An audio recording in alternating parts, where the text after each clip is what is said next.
Okay, this is my last example, number 9.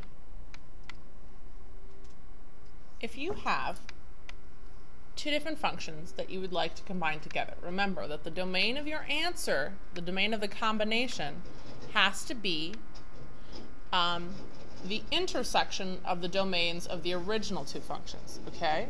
So, if we have a function, the square root of x minus 3, okay, and we want to add that to the square root of x plus 1 as a quantity, what we can do is we can write it like this, but then we can't simplify it any further, but it's the domains that's the harder part.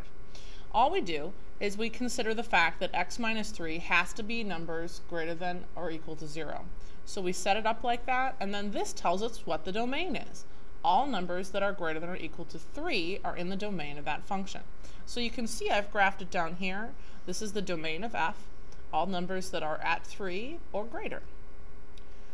Okay, here's the other function I started with, g of x.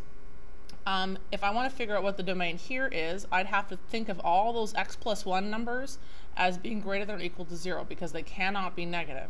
So I would set it up as x plus 1 greater than or equal to 0.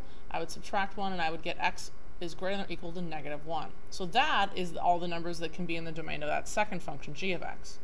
Again, negative 1 to positive infinity would be the same as this.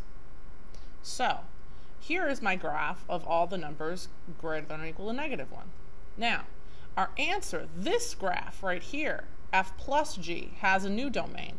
It is the intersection of the domains of the original two. So what do these two have in common? You can see that the only overlapping section is over here. So I would say that this is the domain of the intersection of the two original domains, and therefore that's the domain of my answer function, f plus g.